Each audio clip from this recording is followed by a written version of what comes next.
It's now been 1 full year since I received my first dividend of £8 from National Grid back in January. Even though it was only £8, seeing my money work for me for a change started a major shift in my mindset. I'm now obsessed with seeing how far I can take this, with the eventual goal of financial freedom. I define financial freedom as having all of my essential and non-essential outgoings covered by passive income. In this video, I'll be going over each of the stocks I own and how they've performed so far. I'll also be crossing another major milestone off the list. So without further ado, let's get into the numbers. The total cost here is the amount I paid for the stock, and the market value is what it's worth at the time of recording. The difference between the two is the profit or loss. This calculation is for capital gains only and does not factor in dividend payments. In ascending order now, from the worst to the best performers in my portfolio this year. First off, the worst performer was Diageo, which lost just over a fifth of its value at 21.8%. Despite this recent decline, I still believe that Diageo has a bright future ahead, as well as an impeccable track record of both paying and growing their dividend. With that being said, I used this lower price as an opportunity to buy more shares and reduce my cost basis. Next up is Bluefield Solar Income Fund, which is down 13.8% this year.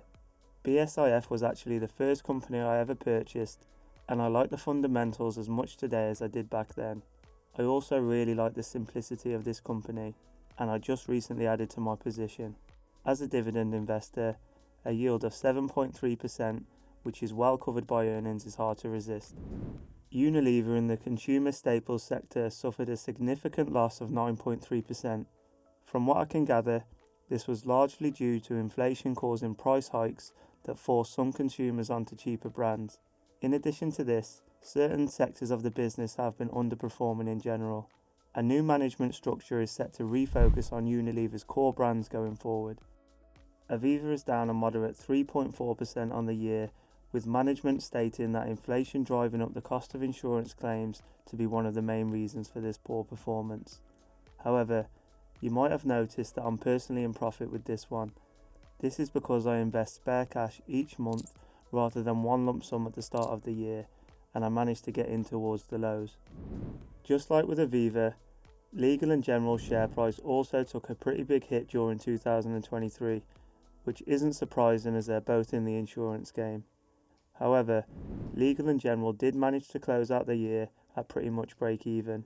I actually made more money from Legal & General than any other company in my portfolio, although it was not number one in terms of return on investment. I was confident that once inflation started to ease, that Legal & General's price would recover. With this in mind, I kept increasing my position size as the price fell further. This is known as averaging down. This is a good strategy if you are confident the issues a company is facing are temporary. Not too much to say about GSK's performance this year, as it finished at almost exactly the same level as it started at. I personally made a tiny profit of £8, which is better than a kick in the teeth. If you include the dividends I received, my total return was £22.18 or 4.6%. GSK is also currently my smallest holding. Now for the Vanguard All World High Dividend ETF, which comprises of around 1,800 dividend paying companies from all over the world providing plenty of exposure. VHYL managed to close out the year with a modest gain of 1.4%. Up next, the iShares Core FTSE 100 ETF, which mirrors the performance of the FTSE 100 as a whole. ISF's share price climbed 2.5%, which is nothing to get too excited about. That being said, if you include the dividend of around 3.8%, you get a return of 6.3%, which is much more satisfactory, but still slightly below the historical average. National Grid in the utilities sector had a reasonable run up 6.2%. However, my profit for the year is a big giveaway that I got in towards the highs.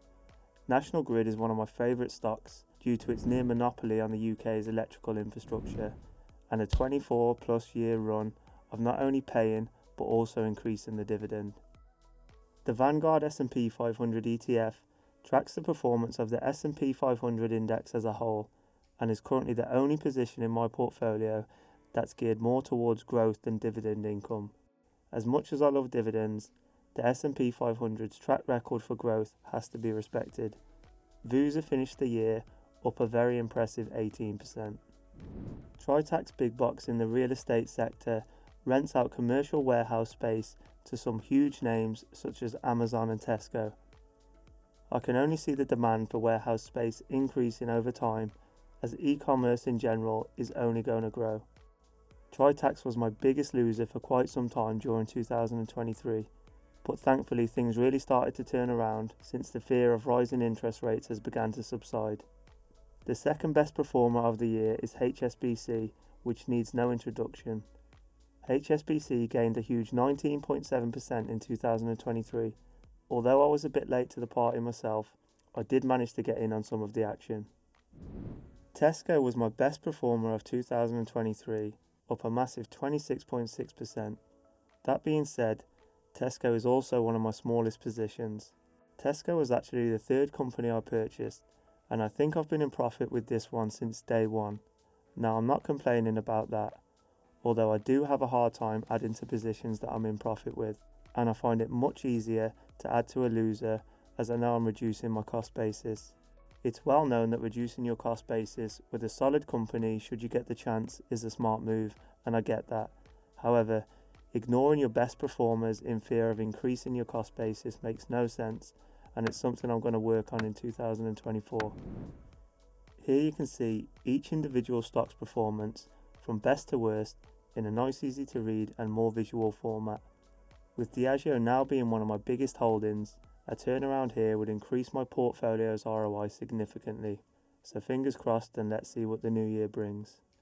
As it stands right now, ETFs make up around 33% of my portfolio, although I do plan to increase this number to around 50% next year.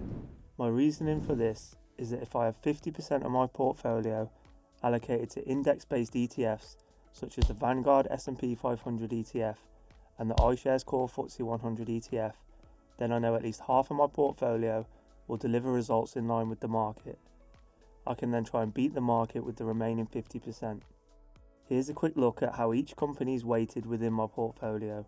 Viewing the weighting in this bar chart format prompted me to take a closer look at GSK. After going over the most recent financial report, I think I'm going to add to my position because things do seem to be looking up. This chart tracks the total value of my portfolio each month. I managed to surpass the £15,000 milestone in December, which I find really encouraging. I'll now set my sights on a total portfolio value of £20,000. I think it's important to have both long-term and near-term goals to help keep things interesting. I also believe it's important to reward yourself in some way each time you hit your target. Doing so creates some positive reinforcement and helps keep you on track. Onto the yearly tracker now, and clearly there isn't much data to go on just yet, so I'll brush past this one for now. However, I will say that I'm hoping to at least double my portfolio's value next year. Here's a look at the dividends I received each month throughout the year. The amount does vary considerably from one month to the next, but the general trend is rising nicely. Now for the all-time performance of the portfolio. So far I've added a total of £14,252 of my own money into the account. The account is now worth £15,097, which means my ROI is 5.9%, and I've made a total profit of £845 through a mix of both capital gains and dividend income. Now I know 5.9% ROI is not the most exciting return in the world. However, it should be noted that if you have a small account and drip feed money in each month, each time you add new money to your account, your ROI will drop. Let's go over a quick example. You've just invested your first £1,000 and managed to make a profit of £100.